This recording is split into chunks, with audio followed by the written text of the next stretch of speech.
So we have a little bit of a problem, but it could be some good news. All right, actually, this is a major problem. We also have a solution, and again, this could be good news. And I know you're tired of hearing about more problems that, again, you may or may not need right now, but this is serious because the U.S. has several problems. This is just one of them.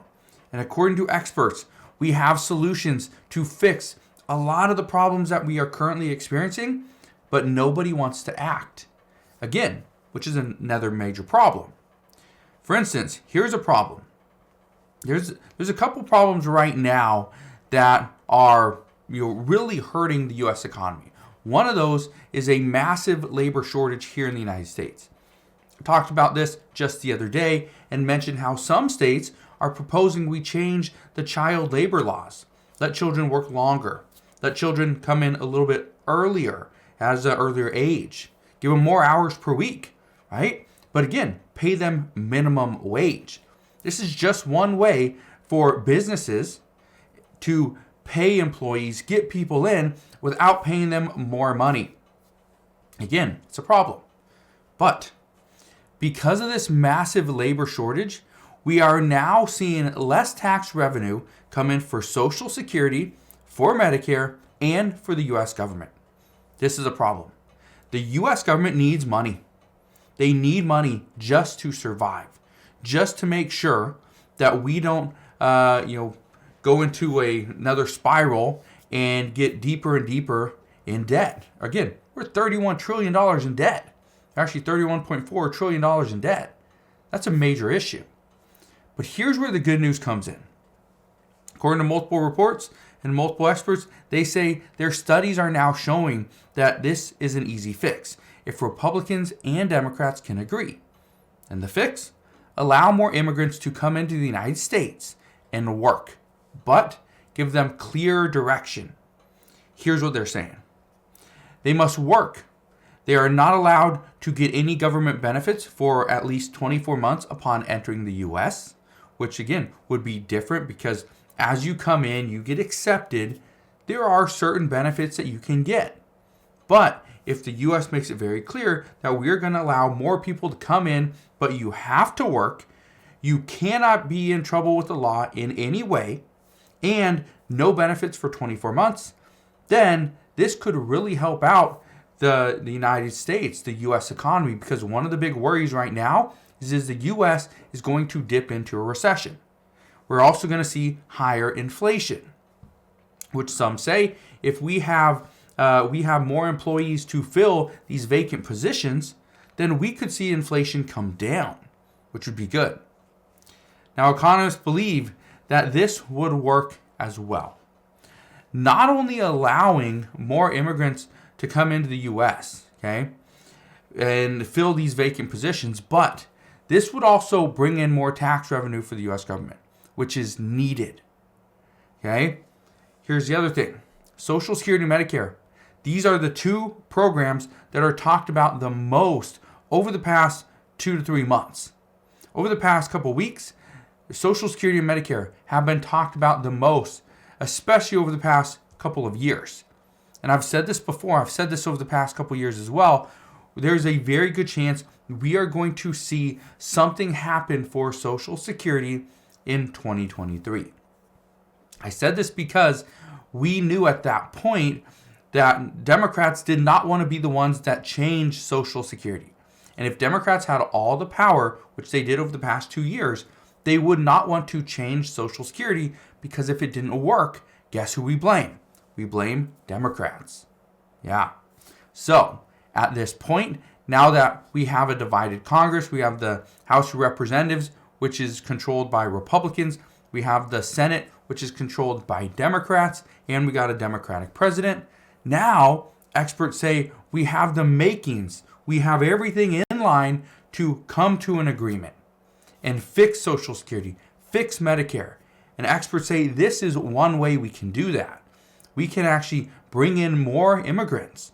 We can allow them to work, and they can pay into the system, which if they pay into the system now, guess what? They don't get benefits today. No. The benefits that they are paying into, that system, that money is going out to others that are getting benefits today. So it's an interesting plan. And according to the chief global strategist from JP Morgan, he has this to say. He says, and I quote, "If we increase the number of people who were allowed to immigrate into the United States based on the skills they bring to the marketplace, we could fix this huge excess demand for labor problem pretty quickly." That's the other key. That if we bring people in based on their skills. So there's a handful of people down at the border, at the southern border, just trying to get into the U.S. But if we go through those people and we try to figure out who has skills in, I'll just say marketing, or who can run who's good at, maybe an engineer, right? Who can do construction, right? Because again, we have a housing shortage. Who can do all these different skills? Then we bring in those people. We put them into the right positions, the right jobs, and we give them pretty much a career on day one. Now I know this is going to cost money to go and do all these things, but at the same time, would it bring in more money for the U.S. government, Social Security, and Medicare? And according to experts, they say yes. But again, bringing in new skills into the marketplace, this would be a good thing, but some worry that we might not be bringing in the right kinds of people. Because how do we vet these people?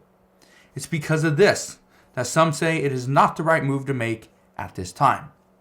But here's what the former U.S. Customs and Border Protection Commissioner had to say. He said, and I quote, "Failing communist regimes in Venezuela, Nicaragua, and Cuba are driving a new wave of migration across the Western Hemisphere, including the recent increase in encounters at the southwest U.S. border." Now, just to give you an idea of how much these numbers have changed. In April of 2020, there were only 161 encounters of Cuban migrants at the border. In November of 2022, we had more than 34,000 people trying to get into the U.S. Okay, that's from Cuba. Cuba alone. That is where things get very interesting. The amount of people trying to get into the U.S. keeps on increasing. We still have Title 42 in place, but again, this is starting to turn into a major problem because some say we need immigration. We need this. If new people are not coming into the U.S., that's going to create a major problem. Just in 2022 alone, the amount of people that left the U.S., okay, versus the amount of people that came into the U.S., there's now 1 million more people in the U.S. this past year than that left. That's good news, that we are getting more revenue from these people. However, there's nothing that says whether or not all 1 million people are now working. That's the other problem, is if we just allow people, more migrants to come into the U.S. without clear directions that you have to work. If you're not working, you will be sent back. That's what experts are saying, is that we need to be very clear. But this is one thing that Democrats don't want to do, is they don't want to be extremely clear and say, no, you have to work. You cannot get benefits. You have to do this and that. They don't want to be that clear. So we'll see what happens moving forward. But what we do know is that this is now turning into a major problem. Not just the immigration issue down at the border, but the fact that we need more money for the U.S. government, we need more money for Social Security, we need more money for Medicare. This is why some are saying this could be really good news, because these problems that we are having, we combine these problems, and then this potentially turns into a solution. But again, let me know your thoughts down in the comment section below.